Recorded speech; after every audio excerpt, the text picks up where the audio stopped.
Recently, terrifying proof confirms Israel is caught in a rapture crisis. Yes, you heard it right. From unexpected twists to heart-pounding developments, all the end-time prophecies are unfolding right now in the land of Israel. So what are those proofs, and how this can be a rapture sign? Inside this video, we are unfolding everything. In Exodus 17, there was a battle between the Amalekites and the Israelites.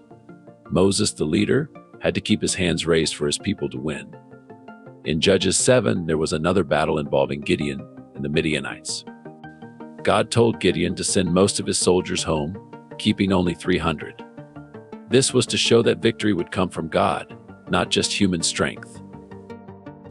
Some people think that wars might be a sign that the world is ending. But it's important to remember that wars have happened throughout history, even in ancient times like the ones mentioned in the Bible. In both stories, the battles were unusual. In Exodus, victory depended on Moses' raised hands. In Judges, Gideon's army was intentionally reduced to show God's power, not their numbers. Would lead to success. The concept of the rapture is a belief held by certain Christians, especially within American evangelicalism. It suggests an end-time event where deceased Christian believers will be resurrected, and along with living Christians, ascend in the clouds to meet the Lord in the air. Different opinions exist regarding the timing of the rapture and whether Christ's return will happen in one event or two.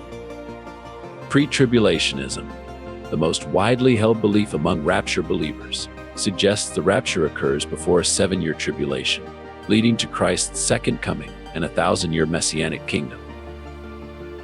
However, this perspective faces disputes within evangelicalism, with some advocating for a post-tribulation rapture. Recently, many prophecies have been fulfilled in Israel, indicating rapture is a lot nearer than it seems. But before that, let's understand the history of Israel, the beliefs of Israelites. The Israelites were known for their deep devotion to God, which they expressed not through grand buildings, but through worship. Their beliefs, encapsulated in the Hebrew Bible, especially the first 5 books known as the Torah, had a lasting impact. These texts tell the story of Abraham's divine call to journey to the promised land of Canaan.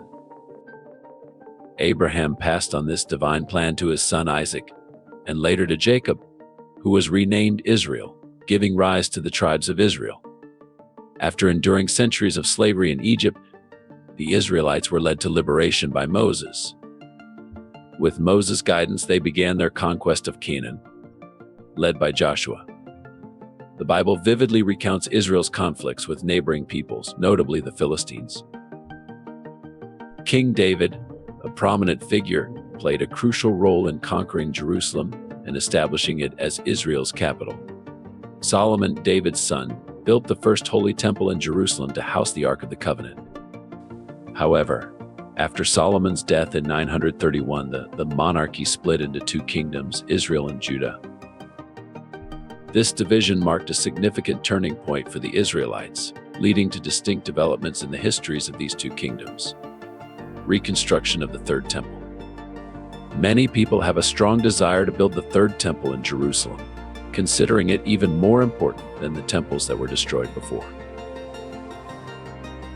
Even though it hasn't been built yet, it holds immense importance in Judaism. The Third Temple is highly significant for many, particularly Orthodox Jews. They see it as more special than the temples of the past that no longer exist. Despite its absence, there's great anticipation surrounding it. For Orthodox Jews, it's not just a building, it's a deeply meaningful symbol of holiness and a sacred place for prayer. Since 1987, a group called the Temple Movement has been preparing for the construction of the Third Temple, slowly working towards this goal in the 21st century. While many people in modern Israel and around the world aren't deeply religious, Orthodox Jews take this matter seriously, seeing it as a spiritual duty and excluding non-religious individuals from involvement. They are the ones who brought back the Sanhedrin, a religious group responsible for overseeing temple regulations to ensure that the temple is rebuilt correctly. For Orthodox Jews, rebuilding the temple is crucial because they believe it has a vital role in making the world a better place. They are convinced that progress can only happen with the reconstruction of the temple. Gershon Solomon, who leads the Temple Mount Faithful, is actively working to gather support in Israel for rebuilding the temple. The group has organized protests at the temple site, created a special cornerstone for the third temple, and made items for its use. According to Solomon, building the third temple is necessary to fulfill the destiny of the people mentioned in the Bible who live in the Holy Land. The Sanhedrin, responsible for temple affairs, prepares for temple services by activities such as planting a special tree with plants needed for the third temple. Speaking for the Sanhedrin, Rabbi Hillel Weiss emphasizes that the temple connected the land and God. Contrary to common beliefs associating sacrifices with animals and blood, many sacrifices actually involve plants that grew in Israel.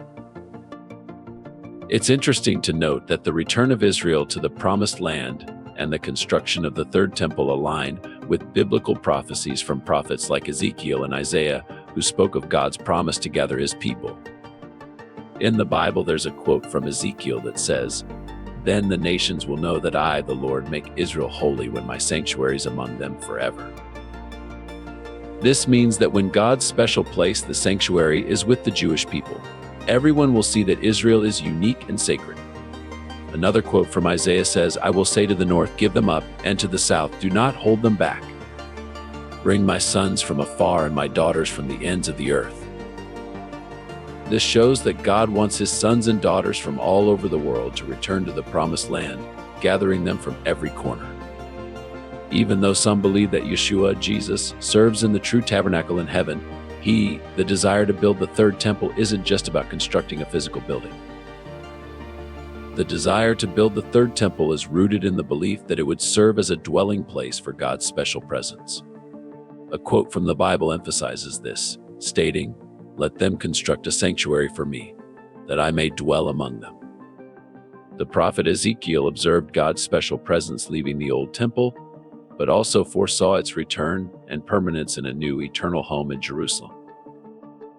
Throughout history, a wise Jewish philosopher remarked that the third temple isn't just a repetition of past events. It symbolizes the eternal presence of God with his people. Therefore, building the third temple is not just a way to honor the past.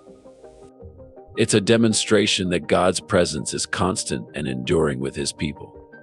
History of Israel. The story of Israel is like an ancient tale passed down through the ages. It all began with Abraham, a significant figure in religions like Judaism and Islam. He's known as the father of these faiths because of his sons, Isaac and Ishmael. His descendants faced hardships such as slavery in Egypt before finally settling in Canaan, which we now call Israel. The name Israel comes from Abraham's grandson Jacob. Israel has always been a sacred place for people who believe in one God. Many civilizations and empires have valued this land, each worshiping the same God. It's like a treasure chest filled with stories from various cultures. Around 1000 BC, the Israelite tribes united under kings like Saul, David, and Solomon. Solomon built the first temple on a special site called the Temple Mount, signifying God's promise to the Jewish people. But peace didn't last forever. The Assyrians and Babylonians invaded parts of Israel, even destroying the temple. Later, the Persians helped the Jews rebuild it. Fast forward to the 1st century, Christianity began with Jesus in Israel. Sadly, the Romans destroyed the temple during a war in 70 CE. These events profoundly influenced Jewish identity and impacted global history. In the 1920s and 1930s, many Jews migrated to Palestine to escape anti-Semitism in Europe. This immigration changed the region, with Jews establishing new settlements. However, tensions rose with Arab communities fearing the loss of their land, leading to violent conflicts between Jews and Arabs, each vying for control over the area. What is Israel now? Looking at Israel today, we can see ancient predictions coming true. The land promised to the Jewish people long ago is now their home, showing that it lasts a very long time when God promises something. The return of the Jewish people to their homeland fulfills these old predictions. But there's more to this incredible story. Israel faces tough weather with hot and dry conditions and naturally infertile land. Despite these challenges, the people of Israel are growing abundant crops from land that seemed barren. Even their trees produce more than trees in other places like Russia. How do they do it? They trust in a promise from the Bible, specifically from Zechariah chapter 8, verse 12. This verse says the seed will grow well. The vine will yield its fruit, the ground will produce its crops, and the heavens will drop their dew. It means they believe that God will help their crops grow even in tough conditions. It might sound surprising, but we can see God's promises happening right before our eyes. It's fascinating to witness the fulfillment of these ancient predictions. One of these predictions, made by a person named Zechariah, is related to current political events in the Middle East. In Zechariah's prediction in chapter 12, something significant is foretold. It says, "I am going to make Jerusalem a cup that sends all the surrounding peoples reeling." Judah will be besieged as well as Jerusalem on that day when all the nations of the earth are gathered against her. I will make Jerusalem an immovable rock for all the nations. Anyone who tries to move it will hurt themselves. These words from the ancient prediction describe Jerusalem as a strong force that remains steadfast even when facing difficulties. Recent end-time prophecy fulfilled by the Chinese president, China's President Xi Jinping, has recently made statements that have captured global attention, signaling a significant shift in China's foreign policy. His remarks are marked by the use of metaphors and warnings, leaving many pondering their implications.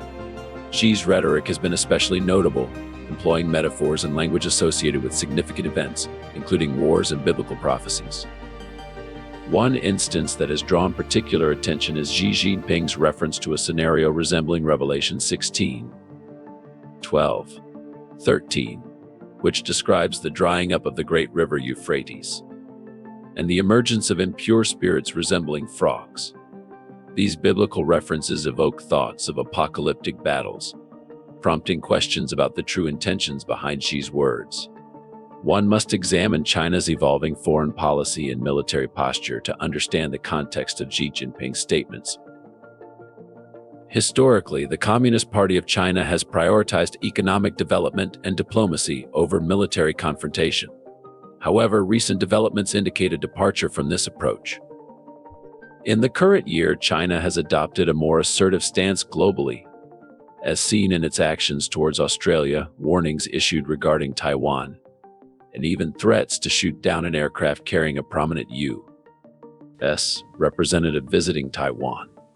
These actions represent a significant shift in China's willingness to engage in confrontations. Xi Jinping's directives to top national security officials to prepare for stormy seas highlight the seriousness of the challenges China sees ahead. The heightened complexity and intensity of national security concerns and calls for worst-case scenario planning suggest a proactive approach to addressing potential threats. While it's important not to read too much into these statements, they do indicate a growing sense of urgency within China's leadership. Recent reports have revealed stringent directives issued by President Xi Jinping, highlighting the need for accelerated upgrades to China's national security system and capabilities.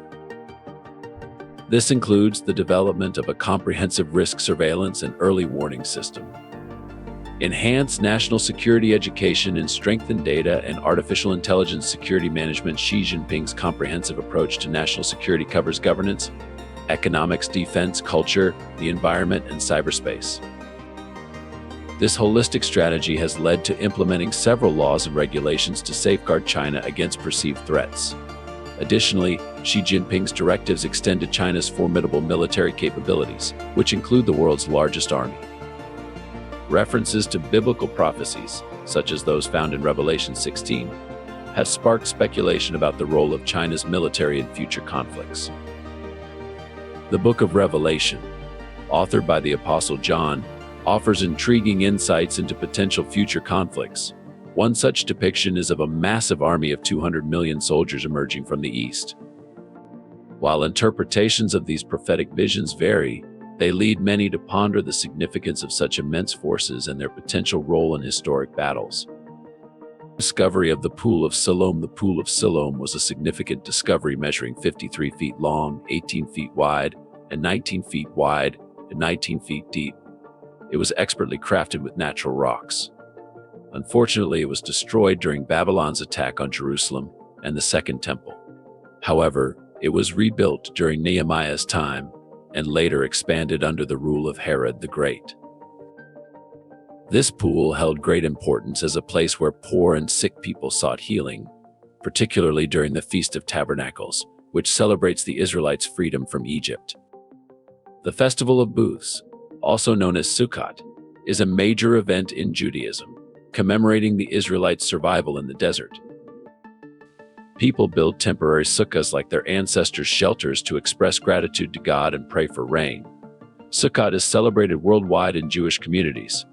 During Sukkot, a priest would draw water from the pool of Siloam in a golden pitcher, singing psalms joyfully. Then he poured the water on the altar's west side, a ritual connected to Isaiah 12. 3. Isaiah 12:3 states, "With joy you will draw water from the wells of salvation." Pouring water during Sukkot symbolized drawing joyful water from the wells of salvation. It was a joyful ceremony during the Festival of Booths, with the Pool of Siloam playing a crucial role. Despite the original pool's destruction, its rebuilding allowed people to continue celebrating and finding joy in their traditions. A marriage in Temple Mount. In Jeremiah 3:11, there's a prophecy describing a joyful time marked by the voice of joy and the voice of gladness, symbolizing the happiness associated with the arrival of a future Messiah and the Third Temple. This prophecy has sparked a growing trend in Israel, where Jewish individuals visit the revered Temple Mount, seeing it as a sign of the Messiah's imminent coming. Recently, a couple from Rehovot and Talmuditon Krantman and Coral Daisy Dean got engaged on the Temple Mount, reflecting a practice gaining popularity among Jewish couples. They combined both stages of a traditional Jewish marriage kiddushin, betrothal, and nishuin wedding ceremony under the chuppah. This emphasized the belief in humanity's creation in God's image and the establishment of an everlasting union. This significant event on the Temple Mount is linked to a verse from Jeremiah often recited at weddings, foretelling a time of joy and thanksgiving in the land. The Temple Mount includes historical gates for brides, grooms, and mourners known as the Gate of Mercy. As more Jewish couples opt for the Temple Mount for their engagements, they see it as the fulfillment of ancient prophecies, such as Zechariah 8:20-22, which talks about people from various cities coming to Jerusalem to pray to the Lord. These occurrences are viewed as awe-inspiring and in line with biblical prophecies. Water libation ceremony on October 12th. A special ceremony known as the water libation occurred, reminiscent of an ancient temple tradition, led by special priests called Kohanim and Levites, accompanied by musical instruments. They followed ancient paths from the old city of Jerusalem to Shiloh, also known as Siloam Springs. The procession included chanting, dancing, and the sound of silver trumpets.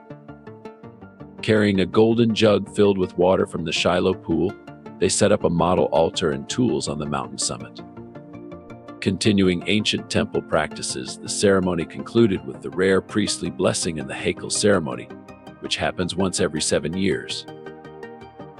Although the Torah doesn't explicitly mention the water ceremony, people consider it part of Moses' oral teachings and celebrate it like a joyful holiday. This ceremony lasted 15 hours in the Old Temple and continued with celebrations throughout the night until the next morning's temple service. Participants from around the world gathered for Sukkot celebrations, making it a universal day of worship. During the last 6 days of Sukkot, a water ceremony and wine pouring were part of the morning service. Priests filled a flask with spring water and traveled from the temple to the Shiloh spring at the base of Mount Moriah. At the temple's courtyard, 2 priests poured wine and water into special holes on the stone altar for the ceremony.